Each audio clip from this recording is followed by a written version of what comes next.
नमस्कार, देशोन्नतीच्या सुपर 30 मध्ये मी ऐश्वर्या आपलं स्वागत करते। महाराष्ट्राच्या अनेक भागांमध्ये सध्या अवकाळी पाऊस सुरू आहे। महाराष्ट्रात पावसाचा इशारा देण्यात आलाय। गेल्या काही दिवसांपासून राज्यात पाऊस सुरूच आहे। अवकाळी पावसाचा राज्याला मोठा फटका बसलाय। पुढील 3 ते 4 दिवस पावसाचं वातावरण कायम राहणार असून अनेक भागांमध्ये पावसाची शक्यता आहे। या अवकाळी पावसाचा शेतकऱ्यांना मोठा फटका बसलाय। फळबागांचं मोठं नुकसान झालंय। राष्ट्रवादी काँग्रेस शरदचंद्र पवार पक्षाचे नेते आणि खासदार निलेश लंके आपल्या कामामुळे कायमच चर्चेत असतात। मात्र आता निलेश लंके हे वेगळ्याच कारणाने चर्चेत आले आहे। ते म्हणजे आढळगाव शिवारात 548D राष्ट्रीय महामार्गाच्या रखडलेल्या कामावरून खासदार निलेश लंके काल गुरुवारी आक्रमक झाल्याचे दिसून आले आणि त्यांनी ठेकेदार कंपन्यांच्या अधिकाऱ्याच्या गाणाशिऱ्यात लगावल्याच्या चर्चेने राजकीय वर्तुळासह सर्वत्र खळबळ उडाली। या चर्चावरती मात्र खासदार निलेश लंके आणि विभागाचे अधिकारी दोघांनीही नकार देत धचा मा करण्यात आला असल्याचं म्हटलंय। शिवसेना उद्धव बाळासाहेब ठाकरे पक्षाचे नेते आणि खासदार संजय राऊत यांच्या बहुचर्चित नरकातला स्वर्ग या पुस्तकाचे उद्या अनावरण होत आहे। ईडीच्या कारवाईत संजय राऊत यांना अटक करण्यात आली होती। त्यावेळी 100 दिवस कारागृहात असलेल्या खासदार संजय राऊत यांनी तेथील अनुभवावर आधारित नरकातला स्वर्ग हे पुस्तक लिहिलं आहे। त्यावर आता भाजप नेते व मुख्यमंत्री देवेंद्र फडणवीस यांनी खोचक प्रतिक्रिया दिली आहे। कथा कादंबऱ्या आणि बाल वाङ्मय वाचण्याचं माझं वय राहिलेलं नाही, त्यामुळे असल्या गोष्टी मी वाचत नाही। तसेच संजय राऊत काही खूप मोठे नेते नाहीत, त्यांचं सोडून द्या असेही फडणवीसांनी म्हटलंय। राज्यात आगामी काळात महापालिका निवडणुका पार पडणार आहेत। असं असताना भाजपच्या 2 बड्या नेत्यांमध्ये मोठा वाद उफाळल्याचं बघायला मिळत आहे।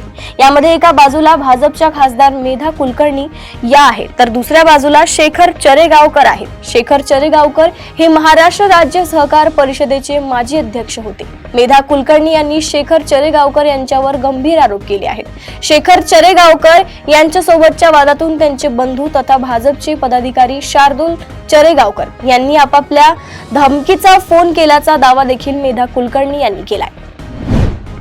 मेसर्स 21 साखर कारखान्याच्या लोहा तालुक्यातील जामणा शिवणी येथील प्रकल्पाला राष्ट्रीय हरित लवादाच्या पश्चिम विभाग खंडपीठाने 1,13,00,000चा दंड ठोठावण्याचा प्रकल्प बाधित 31 शेतकऱ्यांना 54,43,000 रुपयांची नुकसान भरपाई देण्याचा आदेश नुकताच दिला। दंड आणि भरपाईची रक्कम महाराष्ट्र प्रदूषण नियंत्रण मंडळ व नांदेड जिल्हाधिकाऱ्यांकडे येत्या 2 महिन्यात जमा करण्यास सांगण्यात येत आहे।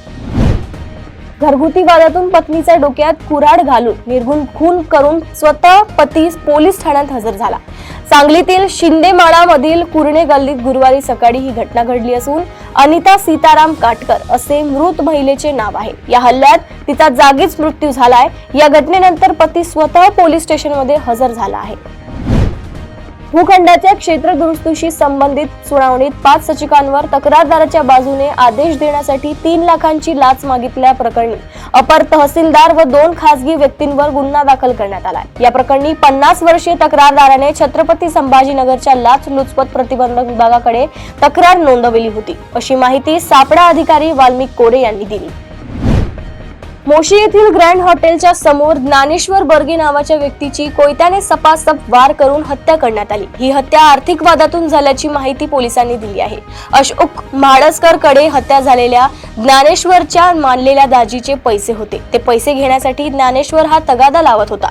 मध्यरात्री अशोक आणि ज्ञानेश्वरने एकत्र मद्यपान केलं, जेवणही केलं। त्यानंतर त्यांच्यात आर्थिक वादातून किरकोळ वाद झाला। भारताचे सरन्यायाधीश भूषण गवई यांच्या पदग्रहणानंतर त्यांनी पहिलाच फैसला सुनावला आणि माजी केंद्रीय मंत्री नारायण राणे यांना झटका बसला। सर्वोच्च न्यायालयाने शिवसेना भाजपा सरकारच्या काळातील 1998 मधील निर्णय रद्द केलाय। यामध्ये पुण्यातील 30 एकर वन जमीन एका खासगी विकासाला बिल्डरला हस्तांतरित करण्यात आली होती। कोर्टाने ही जमीन पुन्हा वन विभागाला परत करण्याचा फैसला सुनावलाय। नरकातील स्वर्ग हे संजय राऊतांचे पुस्तक येण्यापूर्वी चर्चेत आले आहे। या पुस्तकातील दावे आणि गौप्यस्फोटांनी राजकारण तापले आहे। या पुस्तकातील दाव्यांवर आता सत्ताधारी गटातून तुफान हल्लाबोल करण्यात आलाय। भाजप शिंदे गटातील अनेक नेते मंत्र्यांनी राऊतांच्या दाव्यांवर चांगलेच तोंडसुख घेतली आहे। मंत्री संजय शिरसाट यांचे पुस्तक हे केवळ प्रसिद्ध स्टंट असल्याची टीका केली आहे। महाराष्ट्रातील माथेरान हे पर्यटन स्थळ त्याच्या निसर्गरम्य वातावरणासाठी लोकप्रिय आहे. रायगड जिल्ह्यातील हे हिल स्टेशन अर्थात थंड हवेचं ठिकाण केवळ महाराष्ट्रातच नाही तर देशभरातील सर्वात लोकप्रिय ठिकाणांपैकी एक आहे. हिल स्टेशन म्हणून लोकप्रिय असलेलं माथेरान आणखी एका गोष्टीसाठी देशात ओळखलं जातं. माथेरान आशियातील एकमेव ऑटोमोबाईल फ्री हिल स्टेशन आहे. वाहनांना बंदी असलेलं एकही वाहन नसलेलं हे आशिया खंडातील एकमेव ठिकाण त्याच्या ऑटोमोबाईल फ्री धोरणामुळे युनिक विलेज ठरत आहे. मुंबईची लाईफलाईन म्हणून ओळखल्या जाणाऱ्या लोकलचा प्रवास खर्च जरी स्वस्त असला तरी याच लोकलने फुकट प्रवास करणाऱ्या फुकट्यांची संख्या काही कमी नाही. पण रेल्वे प्रशासन फर्स्ट क्लास आणि एसी लोकल मधून फुकट प्रवास करणाऱ्या रेल्वे कर्मचाऱ्यांवर कोणतीही कारवाई करताना दिसत नाही.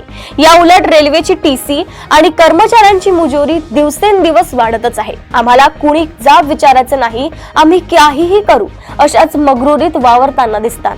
याचा ज्वलंत पुरावा एका व्हिडिओच्या माध्यमातून समोर आलाय. उपमुख्यमंत्री अजित पवार यांच्या हस्ते बारामती तालुक्यातील मुढाडे येथे 33/11 kV विद्युत उपकेंद्र भूमिपूजन पार पाडले आहे. यावेळी अजित पवार यांनी अनेक गोष्टींवर भाष्य केले. लाडकी बहीण योजनेबद्दल बोलताना अजित पवार म्हणाले की लाडक्या बहिणींनी आम्ही पैसे देत असल्यामुळे ग्रामीण भागातील अर्थव्यवस्था बळकट झाली आहे. आता लाडक्या बहिणींनी आम्ही कर्ज देखील देणार आहोत. प्रेमाच्या त्रिकोणातून झालेला वाद शिगेला पोहोचला. अखेर दोन प्रियकरांनी मिळून प्रेयसीचा गळा दाबून हत्या केली. गडचिरोली जिल्ह्यातील सिरोंचा तालुक्यातील कोतापल्ली येथे 14 मे रोजी ही खळबळजनक घटना घडल्याचे उघडकीस आले आहे. प्रमोद जाडी आणि समया दुर्गम हे दोन्ही आरोपी अटकेत असून त्यांना 6 दिवसांची पोलीस कोठडी सुनावण्यात आली आहे. भारतीय सैन्याने नुकत्याच केलेल्या ऑपरेशन सिंदूर अंतर्गत सिंधुदुर्ग जिल्ह्यात ड्रोन उड्डाणांवर तात्काळ बंदी घालण्यात आली आहे. जिल्हाधिकारी अनिल पाटील यांनी याबाबत आदेश जारी केले आहेत. ही बंदी गुरुवार दिनांक 15 मे दुपारी 12 वाजेपासून ते 3 जून 2025 रोजी दुपारी 12 वाजेपर्यंत संपूर्ण जिल्ह्यात लागू राहील. लखनौमध्ये स्लीपर बसला आग लागून भीषण अपघात घडलाय. या अपघातात जळून 5 लोकांचा मृत्यू झालाय. मृतांमध्ये बिहारच्या समस्तीपूर मधील एका आई आणि मुलीचाही समावेश आहे. ही घटना गुरुवारी पहाटे लखनौच्या मोहनलालगंज परिसरात किसान पथवर घडली. ही स्लीपर बस बिहारच्या बेगुसरायहून दिल्लीला जात होती. शॉर्ट सर्किटमुळे ही आग लागल्याची माहिती आहे. भारताचे माजी सरन्यायाधीश धनंजय चंद्रचूड यांची दिल्ली येथील नॅशनल लॉ युनिव्हर्सिटीमध्ये सुप्रतिष्ठित प्राध्यापकपदी नियुक्ती करण्यात आली आहे. त्यामुळे आता धनंजय चंद्रचूड हे विद्यार्थ्यांना कायद्याचे धडे देणार आहेत. NLU विद्यापीठाने या संदर्भातील माहिती गुरुवारी रोजी एका निवेदनाच्या माध्यमातून दिली आहे. बिहारच्या पटना येथे एका भाड्याने घेतलेल्या घरात एक 27 वर्षीय महिला गुरुवारी 15 मे रोजी मृत अवस्थेत आढळून आली.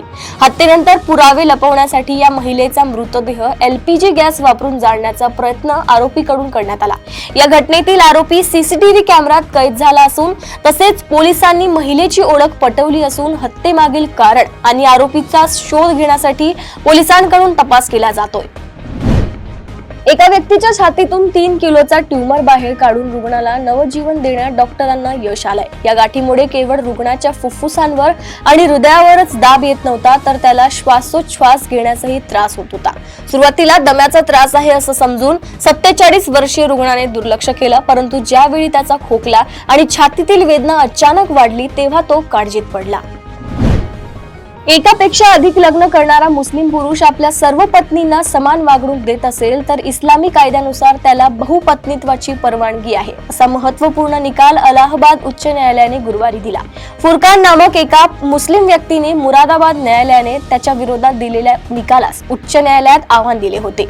या आरोपीवर बहुपत्नीत्व तसेच दुसऱ्या पत्नीवर बलात्काराचा आरोप लागू होत नाही, असेही न्यायालयाने स्पष्ट केले आहे. पहलगाम दहशतवादी हल्ल्यानंतर भारताने कठोर भूमिका घेत पाकिस्तानातील दहशतवाद्यांच्या तळांवर हवाई हल्ले करत ते उद्ध्वस्त केले होते. यानंतर पाकिस्तानने भारतावर हल्ले करण्याचे अयशस्वी प्रयत्न केले. पाकिस्तानच्या या प्रयत्नांना भारतीय लष्कराने सडेतोड प्रत्युत्तर दिले आहे. दरम्यान ऑपरेशन सिंदूरचे जोरदार समर्थन करताना एका अमेरिकन युद्धतज्ञाने म्हटले आहे की पाकिस्तान विरोधात भारताने आक्रमक आणि बचावात्मक या दोन्हीमध्ये वर्चस्व गाजवले. यातून असे दिसते की भारताकडे पाकिस्तानात कुठेही कधीही हल्ला करण्याची क्षमता आहे. अमेरिकेच्या फेडरल ब्युरो ऑफ इन्व्हेस्टिगेशनचे माजी संचालक जेम्स कोमी यांच्या एका इंस्टाग्राम पोस्टमुळे अमेरिकेत वाद निर्माण झालाय. समुद्रकिनारी शिंपल्यांच्या सहाय्याने 8647 हा क्रमांक तयार करण्यात आल्याचा एक फोटो कोमी यांनी शेअर केला होता. डोनाल्ड ट्रम्प यांना संपविणे हा या क्रमांकाचा संकेत असू शकतो असा क्यास अनेक सोशल मीडिया युजर्सनी लावला आहे. भारत पाकिस्तान दरम्यान संघर्ष सुरू असताना तुर्कीने पाकिस्तानची मदत केली. एकीकडे भारत पाकिस्तानातील दहशतवाद विरोधात लढत असताना पाकिस्तानला चिथावणी मिळेल असं कृत्य तुर्की आणि अझरबैजान या देशांनी केलं होतं. भारतात सोशल मीडियावर तुर्की आणि अझरबैजानवर बहिष्कार टाकण्याचा ट्रेंड सुरू झालाय. या दोन्ही देशांमध्ये फिरायला जाणं आणि प्रवास करणं टाळावं असं आवाहन सेलिब्रिटी आणि इन्फ्लुएन्सर्स कडूनही केलं जात आहे. भारतातील 5 शहरांमधील व्यावसायिकांना देखील तुर्की विरोधात मोठा निर्णय घेतला आहे, ज्यामुळे तुर्कीला जवळपास 2,500 कोटी रुपयांचा नुकसान होणार आहे. दिल्ली, किशनगड, उदयपूर, चित्तौडगड आणि सिल्वासा ही 5 शहरे तुर्कीमधून मार्बल आयात करण्याची मुख्य केंद्रे आहेत. या शहरांमधील व्यापाऱ्यांना संयुक्तपणे तुर्कीमधून संगमरमर आयात न करण्याचा निर्णय घेतलाय. हा निर्णय भारतातील मार्बल इंडस्ट्रीसाठी फार मोठा ठरू शकतो. National board of examination in medical science मार्फत शैक्षणिक वर्ष 2025 ते 26 च्या मास्टर्स इन डेंटल सर्जरी या अभ्यासक्रमासाठी घेण्यात आलेल्या नीट MD/AS या प्रवेश परीक्षेचा निकाल गुरुवारी जाहीर करण्यात आला. 19 एप्रिलला देशभरात ही परीक्षा घेण्यात आली होती. https://natboard.edu.in या वेबसाईटवर नीट MDS दिलेल्या उमेदवारांना आपला निकाल पाहता येणार आहे. राज्य मंडळाच्या 12वीच्या लेखी परीक्षेचा ऑनलाईन निकालानंतर विद्यार्थ्यांना आज शुक्रवारी 16 मे पासून गुणपत्रिकांचे वाटप केले जाणार आहे. कनिष्ठ महाविद्यालयांमध्ये दुपारी 3 वाजता विद्यार्थ्यांना गुणपत्रिका देण्यात येणार असून तत्पूर्वी संबंधित महाविद्यालयांना दुपारी 11 वाजता गुणपत्रिका वितरित केल्या जातील, अशी माहिती राज्य मंडळाकडून प्रसिद्धी पत्रकाद्वारे देण्यात आली. प्रसिद्ध टीव्ही अभिनेत्री दीपिका कक्करचा पती आणि अभिनेता शोएब इब्राहिम यांनी त्यांच्या YouTube चॅनलवर एक व्हिडिओ शेअर करत सांगितले की दीपिकाच्या यकृतात टेनिस बॉलच्या आकाराचा ट्यूमर आढळलाय. शोएबने त्याच्या व्लॉग मध्ये सांगितले आहे की दीपिकाच्या यकृताच्या डाव्या भागामध्ये ट्यूमर आहे.